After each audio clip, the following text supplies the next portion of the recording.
Shalom Bapak Ibu Saudara, tetap semangat, luar biasa. Tidak terasa kita sudah berada di penghujung bulan Agustus tahun 2022. Dan minggu ini adalah minggu yang terakhir. Puji nama Tuhan, Tuhan masih memberikan kita kesempatan untuk melakukan banyak hal. Bapak Ibu Saudaraku yang dikasihi oleh Tuhan, pemulihan adalah harapan kita semua. Pemulihan dalam segala bidang. Tapi kita tahu bahwa Tuhan memiliki waktu dan cara tersendiri. Sehingga ketika Dia mau naik ke surga, murid-muridnya bertanya, Tuhan, maukah Engkau pada masa ini memulihkan kerajaan bagi Israel? Jawab Tuhan, Engkau tidak perlu mengetahui masa dan waktu yang ditetapkan Bapa sendiri menurut kuasanya. Ayat 8, tetapi kamu akan menerima kuasa kalau Roh Kudus turun ke atas kamu, dan kamu akan menjadi saksiku di Yerusalem dan di seluruh Yudea dan Samaria dan sampai ke ujung bumi. Ini jika kita ulang-ulang, kita renungkan ayat ini Bapak Saudaraku, ini mengandung satu maksud. Kenapa Tuhan berkata kamu, tetapi kamu akan menerima kuasa kalau Roh Kudus turun ke atas kamu? Ini sebenarnya awal di mana pemulihan akan terjadi, yaitu ketika Roh Kudus, Roh Allah itu tinggal dalam hidup kita Bapak Ibu Saudara. Sehingga Tuhan punya waktu dan cara tersendiri. Maksudnya adalah ketika Tuhan hadir dalam hidup kita. Bukankah firman Tuhan berkata tubuhmu adalah bait Allah? Di mana bait Allah, di mana Allah ingin bertahta, ingin berkuasa, yaitu seluruh hidup kita ini Tuhan ingin bekerja. Sehingga Tuhan tidak bekerja secara sendiri Bapak Saudaraku, tapi Tuhan ingin melibatkan setiap orang percaya. Bukankah kita ini adalah tubuh Kristus, gereja Tuhan, yang dipakai untuk menyatakan kebesaran, kemuliaan, kebenaran, keadilan di tengah-tengah zaman yang tidak adil, di tengah-tengah zaman yang semakin tidak benar. Sehingga firman Tuhan benarlah jika kita dipanggil untuk menjadi terang dan garam dunia. Amin Bapak Ibu Saudaraku. Jadi Bapak Ibu Saudaraku, sekali lagi pemulihan tentunya ini menjadi pengharapan kita orang-orang percaya. Bahkan orang-orang yang belum percaya pun mereka juga pasti rindu mengalami satu pembaharuan, ya menurut pikiran mereka tentunya. Tapi kita bagi orang-orang percaya, kita tahu bahwa pemulihan yang Tuhan kerjakan itu bersifat kekal. Kenapa bersifat kekal? Karena minggu lalu kita sudah mendengar bahwa pemulihan yang sesungguhnya yang Tuhan kerjakan itu adalah bersifat kekal. Jadi dalam hal ini Bapak Saudaraku, jika Tuhan punya waktu dan cara tersendiri, kita harus memahami. Yang pertama yaitu peran Roh Kudus, peran Roh Allah sendiri di tengah-tengah kehidupan orang-orang percaya.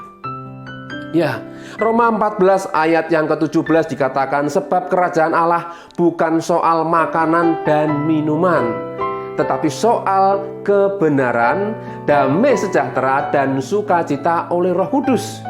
Jika saya mau katakan, saya ulangi lagi ayat ini, ya, kerajaan Allah bukan soal makanan dan minuman, tetapi soal kebenaran oleh Roh Kudus, damai sejahtera oleh Roh Kudus, dan sukacita oleh Roh Kudus. Semuanya berasal dari Allah sendiri. Dan Tuhan ingin berkarya melalui orang-orang percaya, saudara dan saya. Sehingga kebenaran ditegakkan melalui umatnya, melalui gerejanya, melalui jemaat, kekasih-kekasih Tuhan, yaitu kita orang-orang percaya. Amin Bapak Saudaraku. Ya, Tuhan bisa melakukan keadilannya secara langsung, tapi manusia mungkin akan binasa jika dia secara pribadi utuhnya. Tapi Tuhan ingin pakai kita Bapak Ibu Saudara. Jadi yang namanya pemulihan ketika Tuhan memakai kita sebagai umat Tuhan untuk menyatakan kebesaran, kebaikan, kemurahan, keadilan yang Tuhan ingin sampaikan kepada dunia melalui hidup kita. Oleh sebab itu, waktu dan cara Tuhan itulah yang harus kita yakini. Dia tidak pernah terlambat, dan kita harus memiliki respon dan tanggapan yang juga cepat tentunya Bapak Ibu Saudara. Ya, karena hari-hari ini manusia sedang dibutakan oleh ilah zaman ini, yaitu keinginan-keinginan dunia, harapan-harapan manusia untuk menyukakan hasratnya atau nafsunya sendiri Bapak Ibu Saudara.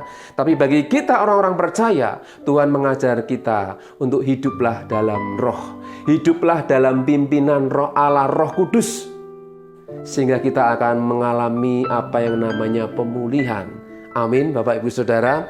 Ya, Roma 15 ayat 13 dikatakan, semoga Allah sumber pengharapan memenuhi kamu dengan segala sukacita dan damai sejahtera dalam iman kamu, supaya oleh kekuatan Roh Kudus kamu berlimpah-limpah dalam pengharapan.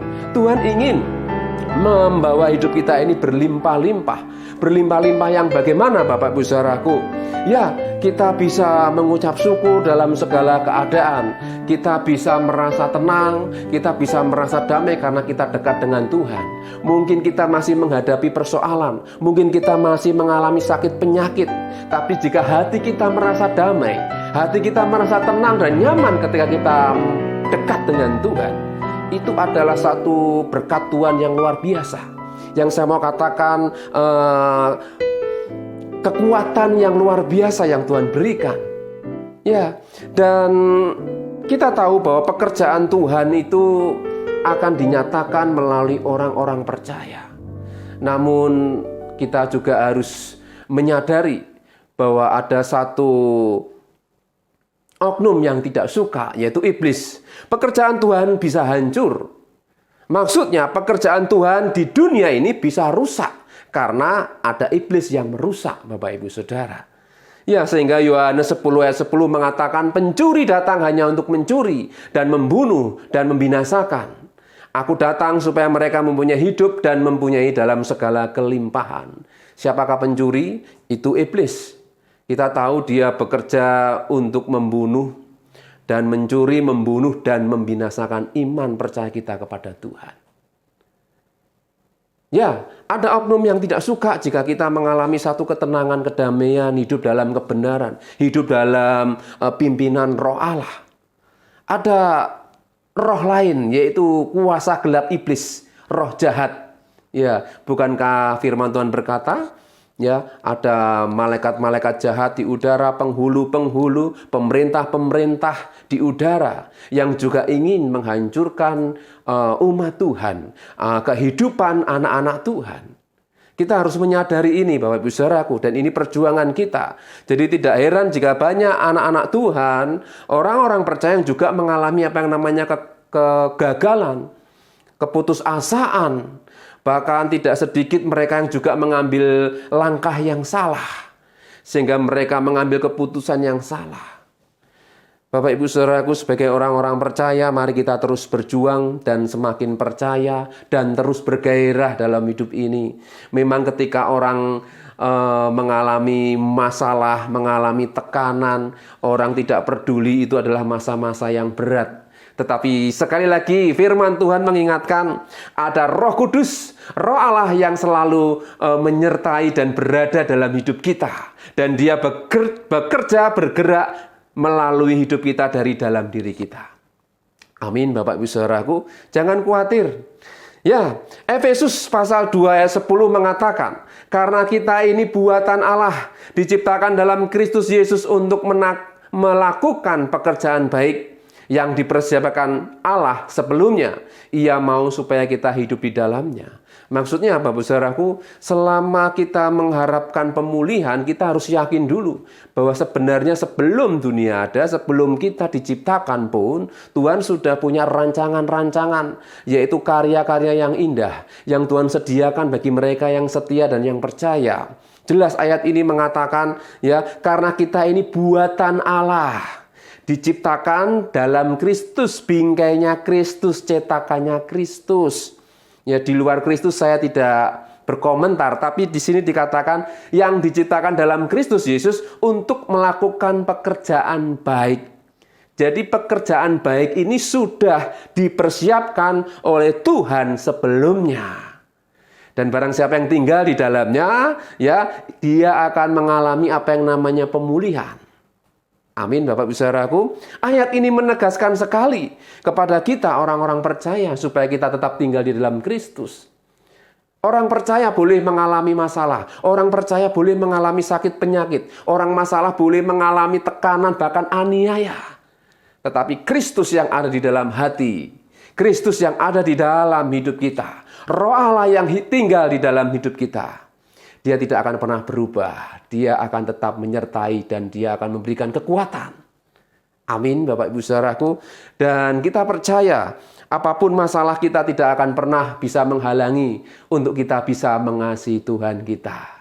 Ini bukti, yaitu poin pertama. Bukti daripada peran Tuhan kita, Roh Allah, Roh Kudus yang selalu bekerja dalam hidup kita. Dan siap sedialah menyongsong hal-hal yang baik, hari-hari depan yang baik yang akan Tuhan nyatakan dalam hidup kita. Karena kita tidak tahu waktunya. Karena Tuhan punya waktu sendiri. Cara Tuhan juga punya cara yang luar biasa. Ya, saya mau beri semangat bagi Bapak Ibu Saudara semua yang hari ini seolah-olah ngelokro, tidak ada harapan, aku sudah tua, aku sudah sakit tidak sembuh-sembuh, aku punya masalah yang terlalu berat. Apapun Bapak Ibu Saudara, saya mau katakan Roh Kudus yang ada dalam hidup kita, Dia akan memberikan kita kekuatan. Tuhan bekerja melalui orang-orang percaya dari dalam diri kita. Dan itu akan keluar nampak dengan wajah yang berseri-seri. Ya, seperti tadi saya katakan di dalam Roma 14 bahwa kerajaan Allah bukan soal makanan dan minuman kita bisa sehat. Memang kita butuh makan dan minum, tetapi soal kebenaran. Ketika kita hidup dalam kebenaran, hati kita akan tenang. Bahkan dikatakan ketika damai sejahtera ada dalam hidup kita, kita akan tenang. Bahkan ketika sukacita Roh Kudus ada dalam hidup kita, kita akan bergairah, kita akan dimampukan, ada kekuatan yang luar biasa. Ini pekerjaan Tuhan, dan ini karya Tuhan. Dan ini adalah kerajaan Allah sendiri yang turun atas hidup kita, Bapak Ibu Saudara. Luar biasa. Sekali lagi, peranan Roh Kudus dalam hidup orang-orang percaya sangatlah penting untuk mengalami satu pemulihan. Mari kita belajar untuk hidup dalam pimpinan Roh Kudus. Luar biasa. Mari kita akan lihat poin yang kedua. Roma pasal 13 ayat 14. Saya akan bacakan. Tetapi kenakanlah Tuhan Yesus Kristus sebagai perlengkapan senjata terang. Dan janganlah merawat tubuhmu untuk memuaskan keinginannya. Dalam hal ini Bapak-Ibu Saudaraku, kita harus mengenakan Tuhan kita Yesus Kristus. Seperti kita pakai baju, ya, baju kita kenakan. Seorang polisi akan dihargai dan akan dihormati ketika dia mengenakan pakaian seragam polisi dan dia melakukan tugasnya dengan baik. Ya, bahkan seorang pejabat apapun jika dia menggunakan seragam dan dia melakukan tugasnya dengan baik, dia akan dihormati dan dihargai. Dan kita tahu agama kalau bahasa Jawa itu ageman. Ageman itu pakaian dan ageman itu bisa diganti-ganti, pakaian bisa diganti-ganti. Tetapi maksud saya, kenakanlah Kristus, yaitu kita hidup di dalam Kristus. Sehingga Kristus yang ada dalam diri kita ini akan terpancar keluar. Tubuhnya, tubuh kita, Bapak Ibu Saudara. Wajahnya, wajah kita. Ya, yang terlihat oleh orang lain memang tubuh secara fisik itu diri kita. Tetapi mereka bisa melihat Yesus Kristus dalam diri kita. Amin, Bapak Ibu Saudara. Ya, ayat ini menjelaskan kenakanlah Tuhan Yesus Kristus sebagai perlengkapan senjata terang. Karena dunia ini dalam kegelapan. Ya, kita boleh belajar secara nyata, kita bisa menolong orang lain, mendoakan orang lain, melayani satu dengan yang lain, bisa mengampuni, bisa memberi. Ya, banyak hal yang bisa kita kerjakan ketika Yesus ada dalam diri kita. Belas kasih itu akan muncul dalam diri kita. Sehingga apa yang kita lakukan itu seirama dengan apa yang Tuhan mau. Amin, Bapak Ibu Saudara. Ya, saya akan bacakan dengan versi yang mudah dibaca. Di dalam Alkitab itu ada versi-versi. Ya, saya akan ambil versi yang mudah dibaca. Ini saya akan bacakan, Bapak Saudaraku. Roma 13 ayat 14. Tetapi jadilah seperti Tuhan Yesus Kristus. Jadilah seperti Tuhan Yesus Kristus. Sehingga apabila orang melihat yang kamu lakukan, mereka akan melihat Kristus. Jangan pikirkan cara memuaskan dirimu yang berdosa dan yang jahat yang mau kamu lakukan. Ini versi yang mudah dibaca. Di handphone kita itu ada versi-versi. Bapak Ibu Saudara bisa melihat di situ ada versi yang mudah dibaca. Ya, ini sangat mudah dipahami. Jadi biarlah Kristus atau Yesus yang kita percayai, Tuhan yang kita sembah, itu bertata dalam hidup kita. itu kita akan mengalami satu pemulihan, Bapak Ibu Saudara. Ya, kita dari manusia yang penuh dengan dosa, manusia yang penuh dengan kegagalan, dengan kebobrokan, harusnya binasa. Tapi karena Kristus hadir, Dia memberikan satu suasana yang baru, yaitu kehidupan. Amin, Bapak Ibu Saudara. Kembali saya ingatkan, bukankah anjing yang hidup itu lebih berguna daripada singa yang mati? Singa raja hutan, singa bisa memiliki satu kemampuan yang lebih unggul dari anjing. Tapi jika dia mati, tidak berguna. Tetapi seekor anjing jika dia hidup, dia masih bisa makan dari tuannya. Dan dia juga bisa masih melakukan tugasnya, menjaga tuannya. Jadi dalam hal ini Bapak Saudaraku, sesuatu yang hidup itu sebenarnya jauh lebih penting. Jauh lebih berguna. Ketika roh Allah, roh Tuhan ada dalam hidup kita, kita akan merasa berarti, kita akan hidup. Dan inilah yang Tuhan inginkan dalam setiap orang-orang percaya, yaitu mengalami pribadi Tuhan sendiri, menjalani hari-hari bersama dengan Tuhan. Itulah yang namanya pemulihan, Bapak Ibu Saudara. Ya, ketika kita mengenakan Kristus, kita akan mengalami sukacita, kita akan mengalami satu ketenangan, kedamaian. Ya, luar biasa Bapak Ibu Saudaraku. Mari hari-hari ini kita semakin kuat di dalam Tuhan. Kita semakin kenakan Kristus dalam diri kita. Sehingga Dia yang berkuasa atas hidup kita. Dan kita akan mengalami kemenangan, bahkan pemulihan dari hari ke hari. Ketika ada orang lain menghina kita, ketika ada orang lain yang mungkin memusuhi kita, ketika kita mengenakan Kristus, kita bisa mengampuni, bahkan bisa mendoakan mereka. Ini yang dimaksud pemulihan, Bapak Ibu Saudara. Ketika dulu kita mudah tersinggung, mudah marah, mudah emosi. Tapi ketika Kristus ada dalam diri kita, kita bisa belajar menahan diri. Ketika kita mudah berontak, kita mudah marah-marah, atau kita mudah tersinggung, Bapak Ibu Saudara, sekali lagi, kenakanlah Kristus. Maka Dia akan memberikan kita kemenangan. Dan inilah yang namanya pemulihan, Bapak Ibu Saudara. Bangkitlah dan terus berjuanglah bersama dengan Kristus. Karena Dia akan memberikan kita kemenangan. Karena ini adalah janji Tuhan, yaitu membawa kita untuk menjadi umat pemenang. Imamat yang rajani bangsa yang dikuduskan oleh firman Tuhan. Amin Bapak Saudaraku. Mari kita terus bergairah, hidup di dalam Kristus, pimpinan Roh Kudus. Dia akan membawa kita masuk dalam perjanjiannya, yaitu tanah Kanaan, tanah perjanjian, yaitu kemenangan demi kemenangan. Haleluya. Mari kita akan berdoa. Bapa di surga, terima kasih hari ini kami sudah mendengar firman-Mu. Ajar kami hidup untuk dipimpin oleh Roh Kudus, oleh Roh Allah sendiri. Sehingga kami tidak hidup menurut pikiran kami sendiri, tapi kami hidup menurut kehendak Tuhan. Dan ajar kami untuk mengenakan Kristus, mengenakan pribadi Tuhan. Sehingga kami boleh mengalami kemenangan dalam setiap menghadapi masalah. Ampuni segala kekerasan hati kami. Ampuni segala kelemahan kami. Kuduskan kami dengan firman-Mu. Berkati kami semua yang mendengarkan firman-Mu. Hari ini Engkau memulihkan hidup kami, sehingga kami boleh mengampuni, kami boleh melakukan hal yang baik. Apa yang dulu kami pernah alami, kami boleh dipulihkan. Apa yang membuat kami lemah, kami boleh tanggalkan. Kami ingin menjadi umat pemenang. Terima kasih Bapak, terima kasih. Berkati kami semuanya.